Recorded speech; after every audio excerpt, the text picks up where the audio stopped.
Hi, this is Larry Bauer, Chief Executive Officer of the Family Medicine Education Consortium, and I'm pleased to be joined today by Dr. Eric Porfeli, who up until a short time ago was Associate Dean for Community Engagement and Admissions and Associate Professor of Family and Community Medicine at the Northeastern Ohio Medical University.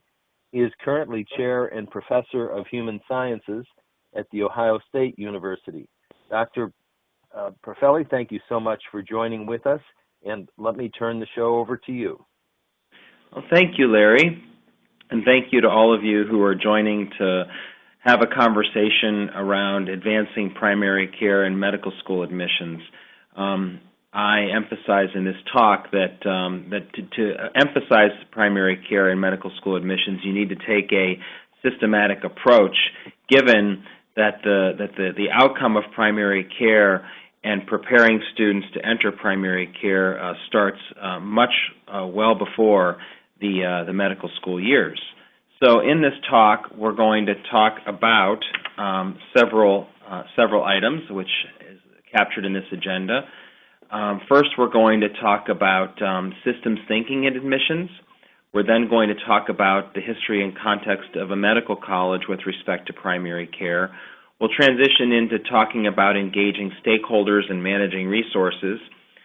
I'll also speak to you about issues related to evaluation and employing evaluation to understand progress toward advancing primary care and admissions, how that wraps into continuous quality improvement, and then finally thinking about the future in terms of preparing yourself for success and failure in achieving a primary care mission in your admissions process. So the first point that you need to consider when you're thinking about advancing any mission element, particularly primary care and admissions, is that admissions in medical colleges are part of a much larger system. And that system has many dimensions to it. One dimension is the developmental dimension that spans from as early as birth all the way through the completion of medical school into residency and ultimately into physician primary care practice. And that dimension has with it at least 2 decades of socialization. When we're selecting for candidates in admissions for medical school, they tend to be in their mid to latter part of their 3rd decade of life, namely their 20s. And because we're looking at students at that period of the lifespan, we know that they've had 2 decades of socialization that has prepared them, has moved them to the place where they're applying to medical school. Because admissions is selecting students on that basis, admissions is a very powerful part of advancing primary care and ultimately promoting students going into primary care. In fact, I like to make the argument that medical school only represents 4 years in the lifespan, and when you're comparing an intervention that involves 2 decades against 4 years, I'll choose the 2 decades anytime. Hence, I believe, and many do believe, that admissions is a powerful part of the process. And ultimately, as a person who's considering the admissions process, you need to consider both the facilitating and constraining conditions that exist both at the point of admissions but also before and after admissions that affect primary care outcomes. Ultimately, when you're thinking about making changes to admissions, you're thinking about things like demographics, educational preparation, aspiration and goals, and experiences, because all of those things, as the research demonstrates, wrap into choosing students who have an affinity for primary care and will ultimately choose a general primary care residency. So in terms of understanding how to advance primary care and admissions, context and history matters. And clearly the past several decades have shown that in general medical education is demonstrating very limited and ineffective efforts to advance primary care. There are exceptions to this case, and every year the top primary care schools, the ones that generate the most primary care physicians, residents I should say, are celebrated. and yet they truly are the exception relative to the norm of medical education, which continues to demonstrate very weak production of general primary care residents. As we all know, there's this lie called the dean's lie, and it's used in a joking manner, but in a serious tone. It's the overemphasis or the overestimate of primary care production. So whereas most medical schools will count all the students that go into internal medicine, all that go into pediatrics, we know that very small fractions of those students actually become general pediatricians, general primary care pediatricians, and general primary care internists. Other schools will count OB and even psychiatry as primary care, and while there clearly are national debates about the nature of those specialties with respect to primary care, most agree that general primary care involves general internal, general peds, and family medicine. And I don't know of a single dean in the country that only counts those in their graduation totals. So as you're hearing various medical schools celebrate their primary care production, you need to be wary of what they're counting and how they're counting. In terms of the weak outcomes that we're seeing in medical education as a whole, they can largely be explained by what the research suggests are the predictors of primary care.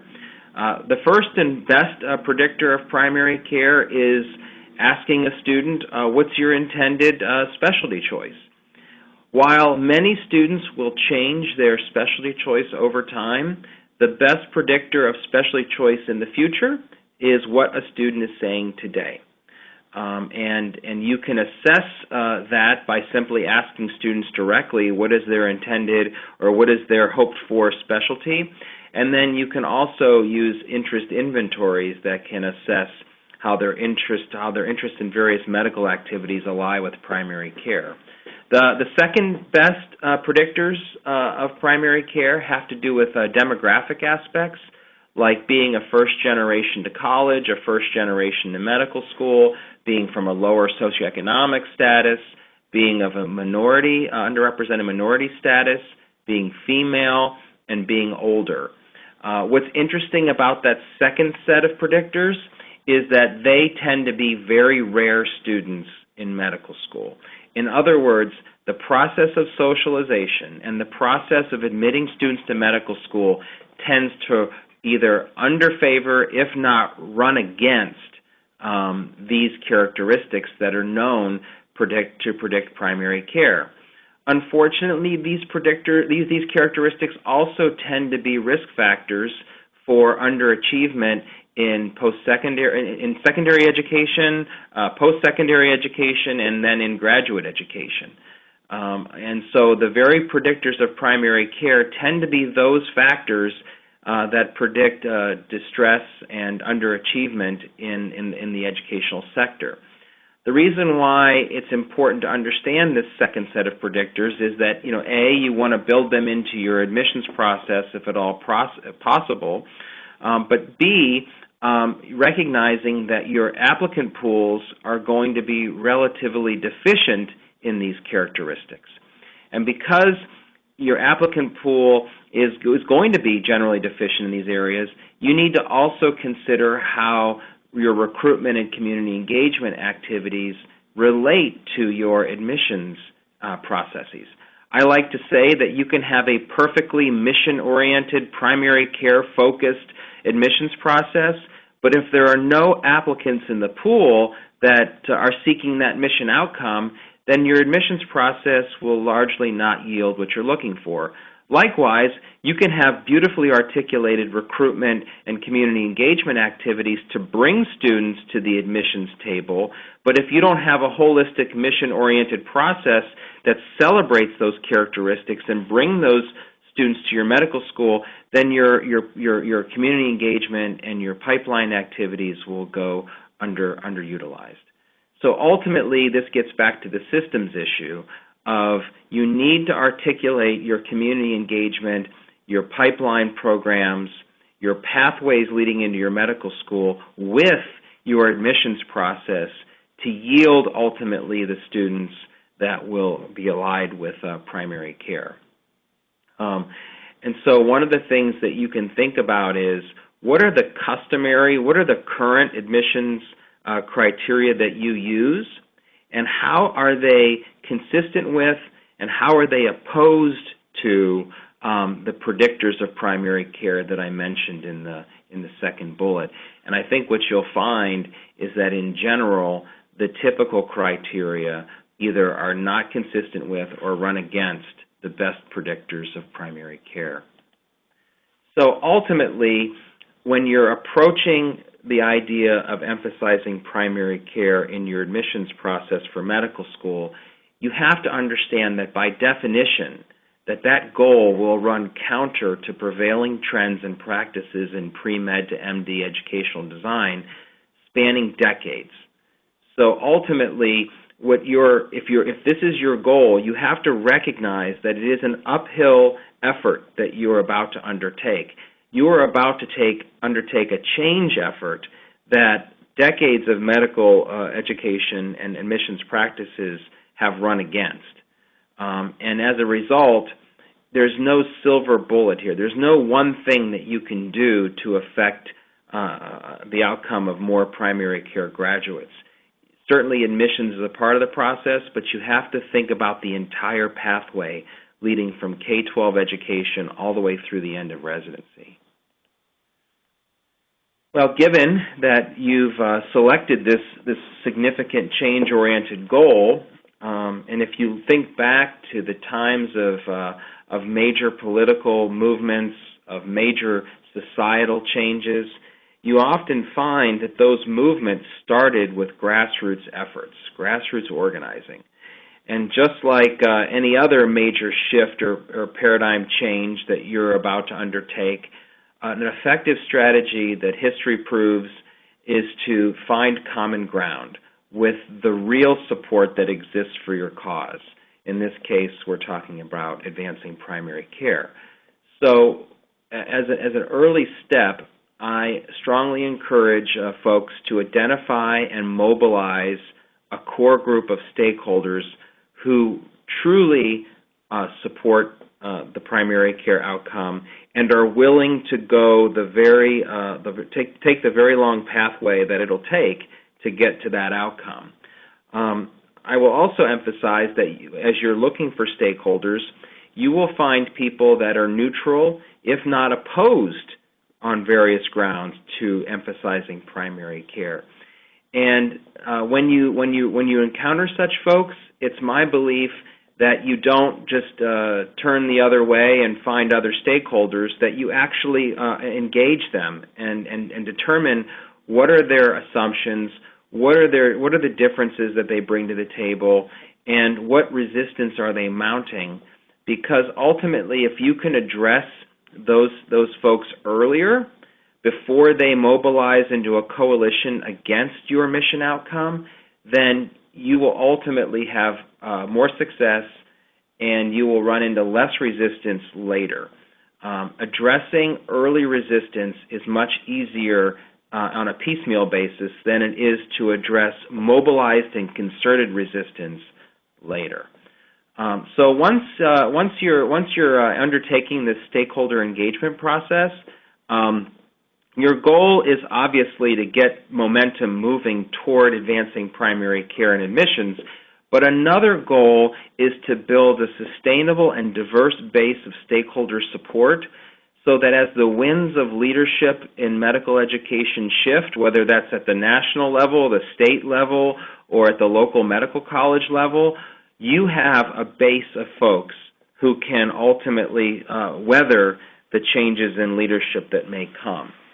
As a corollary to that, as you're building your stakeholder base, I strongly encourage you to build a stakeholder base that represents the vertical of your medical school and local community practices.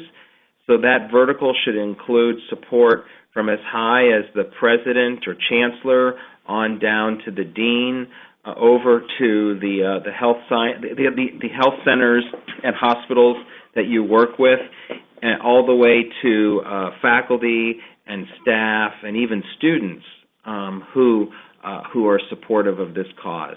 Mobilizing people along the vertical of your organization and then asking them to extend out to their peers will ultimately breed a much more resilient and much more effective group of stakeholders to advance your cause. And when a dean changes or a president comes and goes, as they do every so many years, you have a strong coalition of people that can continue to advance primary care, continue your cause into the future. In your process of mobilizing stakeholders, ultimately it's going to be very valuable to develop a shared and compelling mission with goals and value propositions. By having that compelling mission, it becomes easier for your team to communicate why primary care is important and how you're going to advance it, both in admissions and before and after admissions. And you're also going to be able to clearly and easily articulate what is the value propositions of advancing primary care for your medical college, for the local surrounding communities, at the state and even the national level.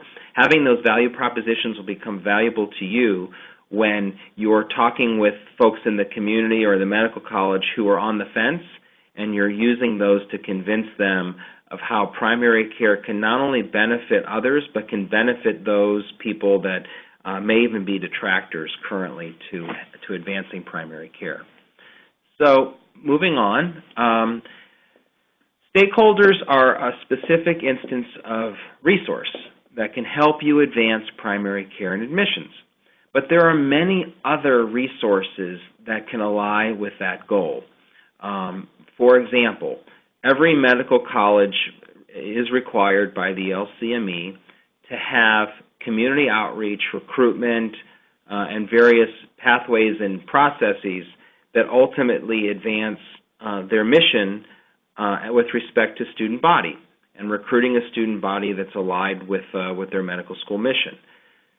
Unfortunately, what I've found in my work in medical school admissions is there tends to be a separation between community engagement and recruitment, those folks, and the team, the committee that's involved in admissions to medical college.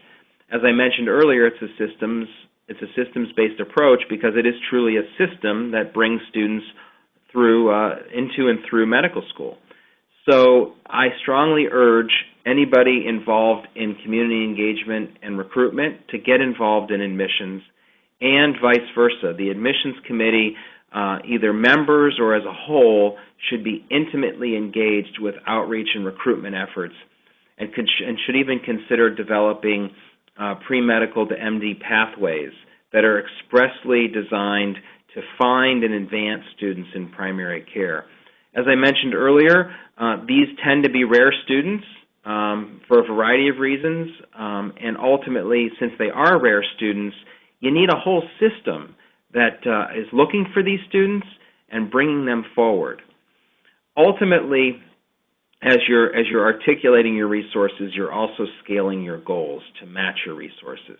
The idea here is you want to understand what you have relative to your primary care goal, and then what you want to do is scale your goals so that you can establish some easy early wins that you can then use to build momentum to basically establish larger goals, get engagement in those larger goals, and then ultimately achieve them.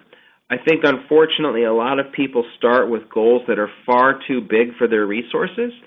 They fail on those goals, which breeds a continuum of failure, and ultimately people go back to ground zero saying, in effect, advancing primary care is too hard, we can't do it, so let's move on to another goal. That is an ill-fated strategy. You should not start with the goal of producing dozens of more primary care graduates. You should start with the goal of producing a few and building momentum accordingly.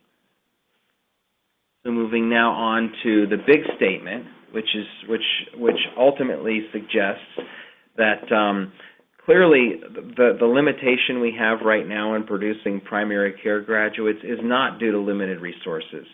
Medical education and medicine as a whole is a resource-rich environment relative to many other educational, and occupational environments. So we have to accept as a first principle that there's a lot of resources on the table in medicine and in medical education, and so the goal should be to identify and mobilize those resources, and in doing so, primary care stakeholders can become much more focused, better positioned, and more assertive to effect needed changes. Primary care stakeholders have the resources at their disposal. That is clearly true.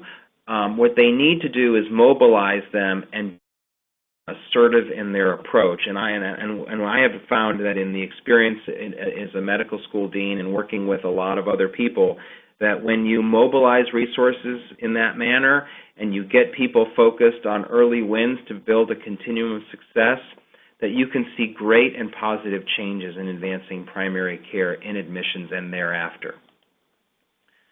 So once you've identified your stakeholder base, addressed early resistance, established some goals within your admissions process and the systems that come before and after admissions, then it's time to start developing data-driven decision-making capacity. In order to do that, you need to start collecting information. The good news is that most medical schools collect a great deal of data already that can get you started. So, for example, your admissions process already collects a great deal of data. Your medical education process collects a great deal of data on students in every year of medical school. And then all medical schools track their residency match, and there's even national systems in place to find out what happens to students after they enter into residency. So all of this data is at the disposal of folks within medical education.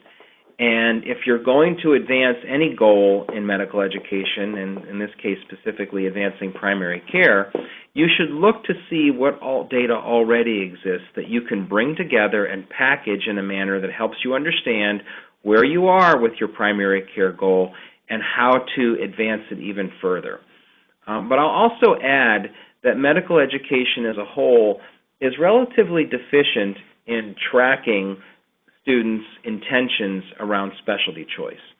And in my role as an associate dean, I worked with a large group of people to develop a longitudinal means of tracking students' intentions in terms of specialty choice, in terms of their interest in serving the medically underserved.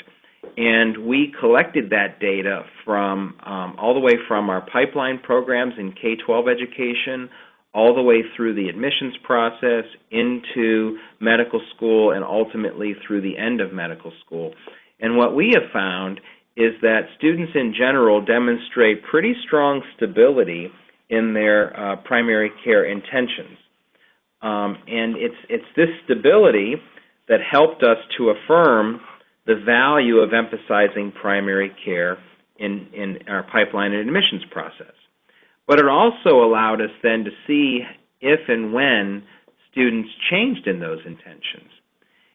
For example, we saw that a lot of students in our in our admissions process told us that they wanted primary care medicine, general primary care medicine, but then about 50% of those students changed away from primary care 6 months later as M1 students. So that taught us something, and that was when you emphasize primary care in your admissions process, students will tell you what you want to hear.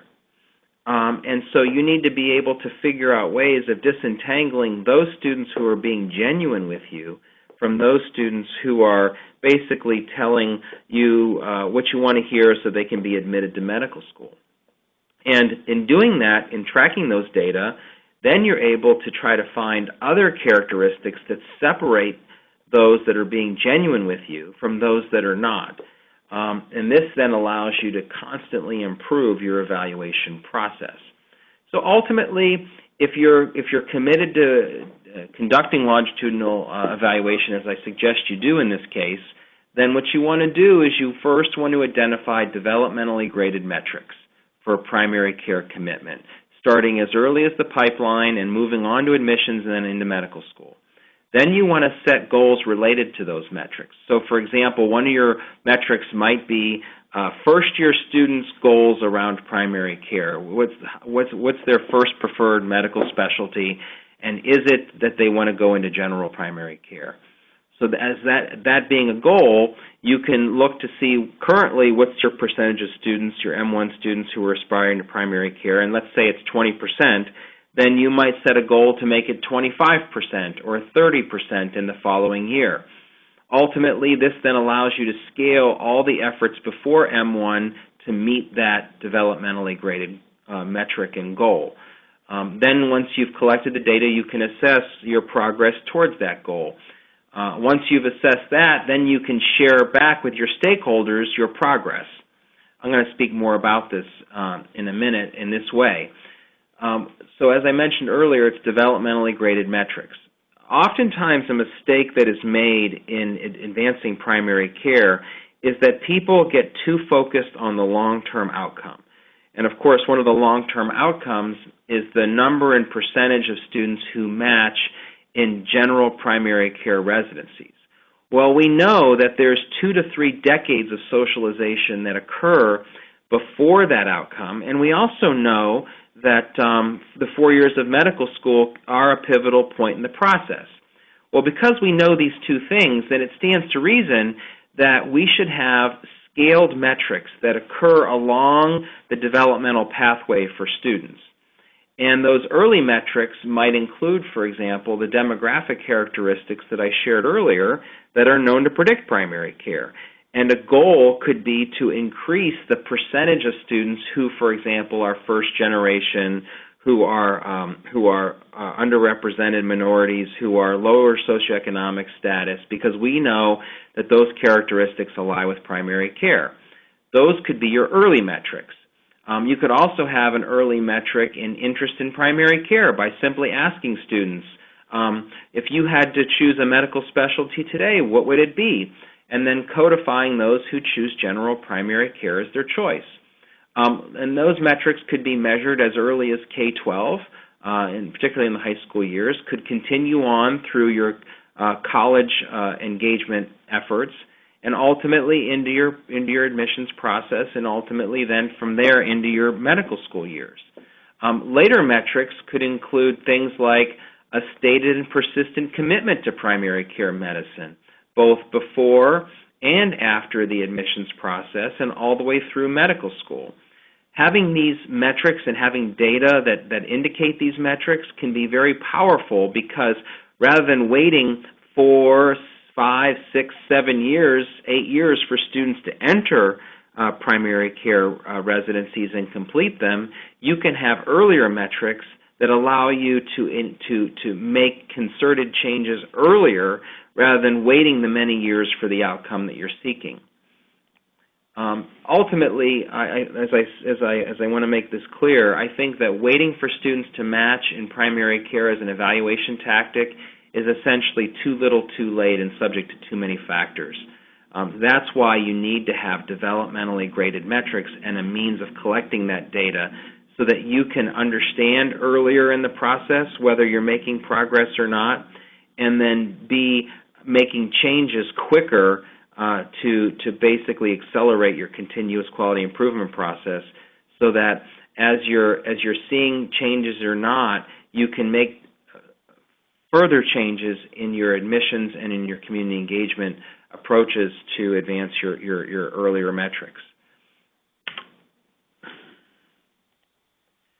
So ultimately, if you've set your goals, built your stakeholders, established a mission, mobilized your resources, made early changes, and you've now collected data both with early metrics and later metrics, or leading indicators and lagging indicators of your outcome, then now it's time to basically take all those pieces and parts and flesh out a continuous quality improvement process.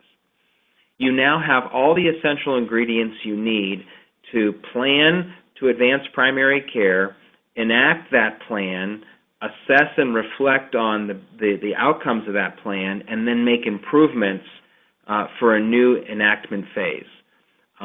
Ultimately, these different pieces and parts that I've outlined in this presentation then come together to create a process where you understand your goals, you understand who's supporting those goals, you understand the early progress you've made, and you understand how that early progress translates into long-term outcomes, and all of those pieces and parts allow you to continuously improve. So, in a sense, while it's used, unfortunately, as a buzz phrase today, I hope you can see by how I've outlined the process that CQI models ultimately entrain evaluation and action in a manner that it elevates both and brings value to both. So you need action and you need evaluation, and they affirm and support each other in continuous quality improvement. Unfortunately, what I see oftentimes in terms of efforts to advance a mission element in admissions like primary care is there's a lot of energy, there's a lot of enthusiasm, and then there's action, but then there's no evaluation that marries to it. And so then people are left with wondering, hoping that years later they'll see an outcome. But by the time those years later come along, leadership has changed, interest in the mission outcome has waned, and people that were the stakeholders have either left or gone on to other things. This is why you need rapid, continuous quality improvement cycles to keep positive momentum moving forward before those interests fade, before stakeholders come and go. So finally, once you've enacted the CQI process, ultimately you have to ask yourself the question, are you ready for the success and failure that will come as a consequence of your continuous quality improvement process? I want you all to imagine that next year your incoming cohort of medical students has double, triple, or even 4 times the commitment to primary care practice than it does today. And you have to ask yourself, and those around you in medical education, are you ready for such massive and rapid success given your goal of primary care? And I ask this question because, again, admissions is part of a bigger system. And if you're going to transform the nature of the student body with respect to primary care, then that means you're probably also going to admit students with different goals, with different racial backgrounds, with different socioeconomic backgrounds, with different statuses with respect to first generation to college. And we know that those factors are truly underrepresented in medical education. And because they're underrepresented, it's fair to say that the system of medical education is not built for those students. It's built for the students that go into other specialties. It's built for more affluent students. It's built for students that come from majority cultural backgrounds. And so as you're preparing your efforts to advance primary care admissions, you have to be working with your stakeholders in medical education who will care for and train your medical students because they themselves are not ready for the change that's being imagined here in this slide.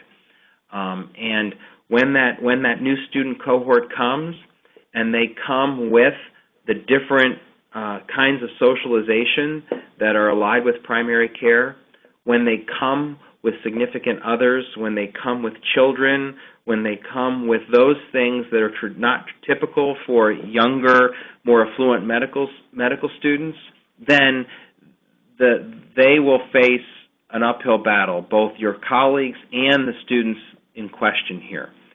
And ultimately, it's our shared responsibility to ready medical education for them so that they can be successful and they can ultimately achieve their medical education goals, their career aspirations, and ultimately advance yours as well around primary care.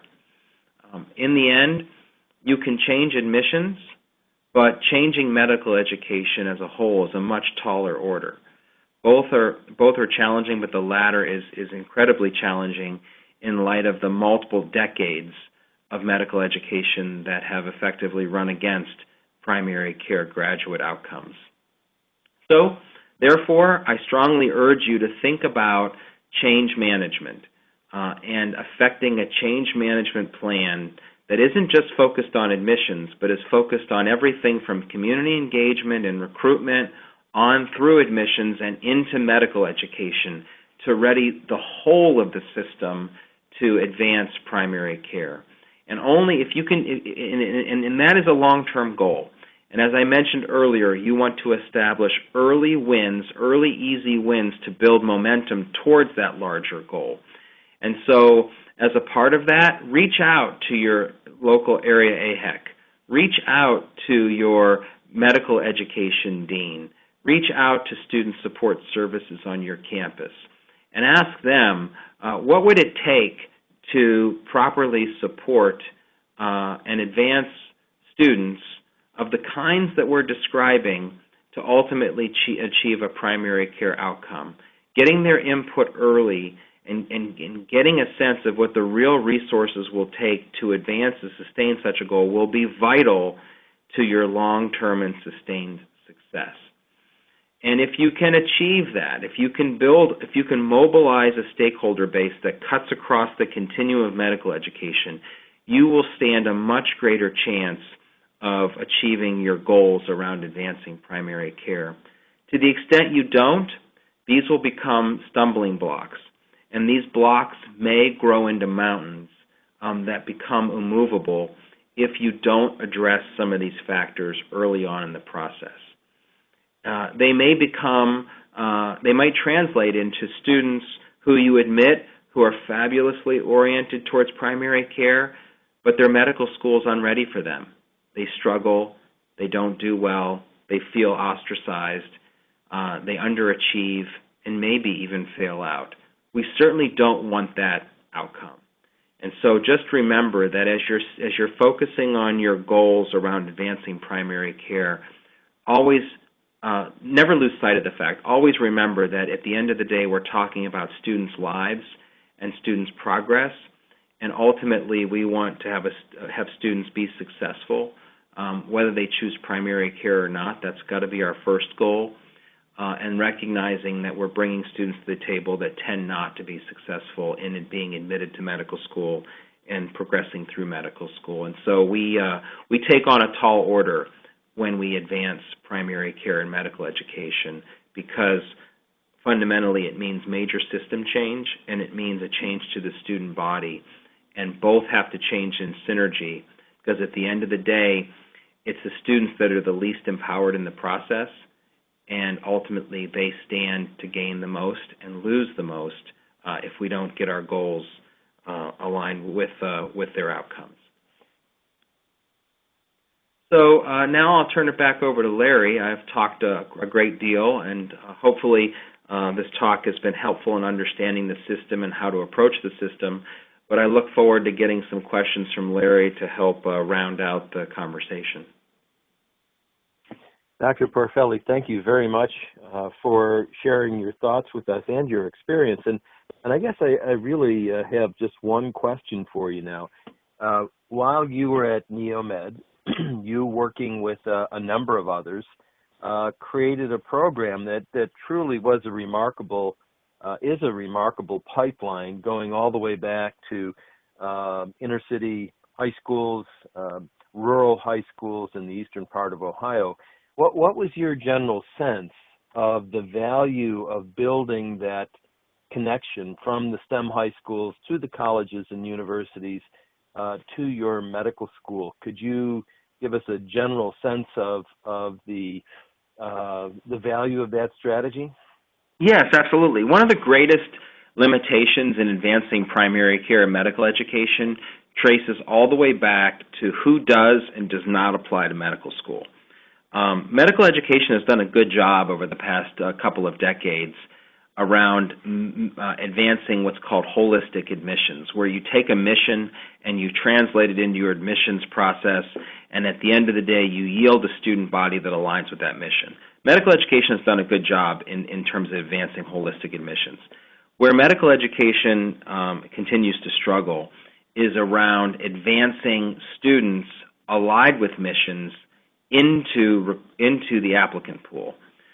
When you look at who gets admitted to medical school, it tends not to be students who are allied with primary care, because that tends to ally with first generation, tends to ally with kids from inner city urban and remote rural areas, tends to ally with students from lower socioeconomic status. So my colleague and I, Jenna Weisblatt, recognized this as an inherent weakness in the system, namely this recruitment pool issue, and the two of us developed this program called the Health Professions Affinity Community Program. We did so within a context at our medical school that on an annual basis was originally only serving about 150 kids a year. So we had programs sponsored by our AHEC, sponsored by other stakeholders inside and outside of our medical school, and those programs were designed to find those kids that were allied with primary care and an underserved mission. But they were only serving 150 kids a year. And if we were lucky, on an annual basis, we may have received 2 to 5 applications to medical school from those 150 kids who were annually being served. Well, that clearly wasn't enough to truly advance the mission of primary care in our medical school, because of those 2 to 5 applicants, maybe 1, if not 2, would actually be admitted. And with a medical school class of 150, we needed many more admitted students committed to that mission in order to advance our mission. So we developed the Health Professions Affinity Community Program as a program that would engage many more students, would widen the funnel of recruitment much wider, and engage many more, so that we could ultimately yield that small fraction of students that would apply to medical school. So with this program, what we found was that in engaging many more students, we naturally received many more of those students' applications to our medical school. Now, that program was really successful in increasing our numbers, but what we found in that program was that a continuous stumbling block tends to be around academic achievement. As we know, across the country in K-12 education, there are huge disparities in terms of resources in our local high schools, our local middle schools and elementary schools.